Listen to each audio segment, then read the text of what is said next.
আহিছো মোৰ বিশ্বাস বাইদেৱে কৈছে যে ওলাই আহিম গতিকে বাইদেউ যেতিয়ালৈকে ওলাই নাহে তেতিয়ালৈকে আমি তেওঁ বাসগৃহত আমি থাকিম আমি শান্তিপূৰ্ণভাৱে আহিছো তাৰপিছত যদি শান্তিপূৰ্ণ বাইদেৱে ওলাই আহি যদি চিঠিখন নলয় তেতিয়া আমি ইয়াতে প্ৰতিবাদ কৰিবৰ কাৰণে আমি বাধ্য হ'ম গতিকে বাইদেউক অনুৰোধ জনাইছো বাইদেউ আহক আৰু সংসদত যাতে নীৰৱ ভূমিকা পালন নকৰি সবকা সাথ সবকা বিকাশৰ কথা কয় নৰেন্দ্ৰ মোদীয়ে কৈছিলে মেহংগাই কে মুঁহ বুনলে কে লিয়ে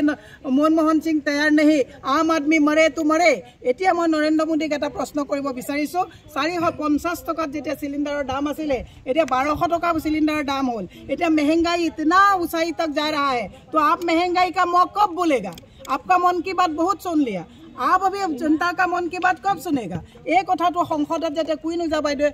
कहे जे महंगाई के बहुत ऊंचाई दाम हो रहा है आप महंगाई में मुँह बोलिए आगते तो मनमोहन सिंह डांगरियाक नीरव बुली কৈছিলে मुखत तला मारि थय बुली কৈছিলে এতিয়া তেওঁ তো 56 ইঞ্চি বহল বুকু লৈ পেলাই সংসদত আছে কুইন বাইদেৱে কক কাইলে যে অন্তত 1200 টকা সিলিন্ডাৰ হোৱাৰ কাৰণে অসমত গুটে মানুহবিলাকৰ কষ্ট হৈছে সিলিন্ডাৰৰ দাম মূল্য বৃদ্ধি কমাওক সেই কথাটো ক'ব কাৰণে আহিছো আমি চিঠি লৈ আহিছো বাইদেৱে চিঠিখন ল'ব বুলি আমি অপেক্ষা কৰিছো নাহা পৰ্যন্ত আমি ইয়াত ৱেইট কৰিম।